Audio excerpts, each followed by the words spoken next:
নমস্কার, আমি সৌরভ। আপনারা দেখছেন সৌরভ ব্যাপারী ইউটিউব চ্যানেল। আজকের ভিডিওটি খুবই গুরুত্বপূর্ণ হতে চলেছে। আজকে আমরা আলোচনা করব ডাব্লিউবিসিএস প্রিলিমস এক্সাম রেজাল্ট কবে দিতে পারে এবং ডাব্লিউবিসিএস 2023-এর প্রার্থীদের জন্য একটি ব্যাড নিউজ আছে। ওকে, তাই ভিডিওটি মিস করবেন না এবং স্কিপ করবেন না। কিন্তু তার আগে একটি কথা বলবো, এই চ্যানেলে চাকরি সম্পর্কিত সব রকম নিত্য নতুন আপডেট দেওয়া হয় এবং পিএসসির সব রকম আপডেট আমি দিয়ে থাকি।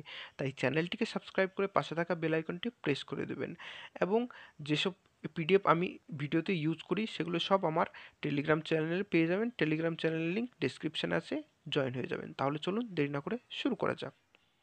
দেখো, প্রথমত এখানে ডাব্লিউবিসিএস-এর কিন্তু 2023-এর মেন্সের এক্সাম ডেট কিন্তু অ্যানাউন্স হয়ে গেছে 16, 17, 18 এবং 20। আমরা 16 তারিখ ধরে চলছি। ওকে, এবার আমাকে একটা কথা বলো, এখনো পর্যন্ত প্রিলিমসের রেজাল্টের কোনো খবরই নেই। তার মধ্যে কি করে মেন্সের ডেট ঘোষণা হয়ে গেল? আবার আরেকটা কথা, কি সেক্রেটারি স্যার কি বলেছিলেন যে প্রিলিমসের ডাব্লিউবিসিএস প্রিলিমসের 2023-এর রেজাল্ট কিন্তু আগস্ট মাসে দেওয়া হতে পারে। এখন আবার শুনেছি একদম সূত্রের থেকে খবর যে ডাব্লিউবিসিএস প্রিলিমস 2023-এর রেজাল্ট কিন্তু জুলাই মাসের প্রথম সপ্তাহ বা দ্বিতীয় সপ্তাহ, 15 তারিখ। জুলাই মাসের তোমরা 15 তারিখ ধরে রাখো, জুলাই মাসের 15 তারিখের মধ্যে তোমরা রেজাল্ট পেয়ে যাবে। ওকে, এবার ঠিক আছে, 15 তারিখের মধ্যে পেয়ে গেলাম, অসুবিধা নেই। 15 তারিখের মধ্যে পেয়ে গেলাম, কোনো অসুবিধা নেই।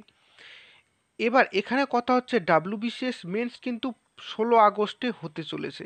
এবার যারা ভালো নাম্বার পেয়েছো তাদের তো কোনো ভয় নেই, যারা পড়াশোনায় ভালো তাদের কোনো ভয় নেই। যারা একটু পড়াশোনায় কমজোর তাদের জন্য আমি বলছি, তাদের হাতে কত সময় থাকছে? তাহলে হচ্ছে জুলাই, আগস্ট, জুলাইয়ের পরে আগস্ট, তাহলে পরে কিন্তু এখানে 15 তারিখ ধরে, আগস্টের 15 তারিখ ধরলে কিন্তু 1 মাস মিনিমাম হাতে থাকছে। আর যদি আজকের থেকে ধরি, আজকে 3 তারিখ জুলাইয়ের, তাহলে পরে ধরলাম 1.5 মাস হাতে আছে। 1.5 মাসের মধ্যে কিন্তু তাদেরকে প্রস্তুতি নিতে হবে। এটা কি সঠিক? কারণ এর আগে আমরা দেখেছি প্রিলিমস এবং মেইনসের মধ্যে মিনিমাম 3 থেকে 4 মাস গ্যাপ থাকে। এখন তো 1.5 মাস গ্যাপ।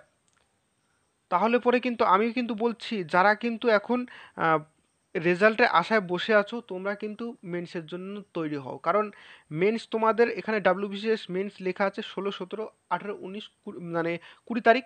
ডেট এদিক ওদিক হতে পারে, কিন্তু আগস্টেই কিন্তু তোমাদের মেন্স হবে। তাহলে তোমাদের হাতে 1.5 মাস ধরে চলো, 1.5 মাসেরও কম আছে, তাও 1.5 মাস ধরে চলো এবং তোমার মেন্সের প্রস্তুতি নিয়ে নাও। রেজাল্ট জুলাই মাসের প্রথম বা দ্বিতীয় সপ্তাহে কিন্তু দেবে, কিন্তু তোমরা রেজাল্টের চিন্তা না করে এখন মেন্সের চিন্তা করো। এইটুকুই বলার ছিল, এটাই ব্যাড নিউজ। আশা করি তোমরা ভালো মতো প্রস্তুতি নেবে এবং তোমরা সফল হবে। তাহলে আজকের ভিডিওটি এই পর্যন্ত। ডাব্লিউবিসিএস-এর কী আপডেট আসছে সামনে, সব রকম আপডেট আমি তোমাদেরকে এই চ্যানেলে দেবো, তাই চ্যানেলটিকে কিন্তু সাবস্ক্রাইব করে রাখবে এবং ভিডিওটিকে শেয়ার করবে। ধন্যবাদ।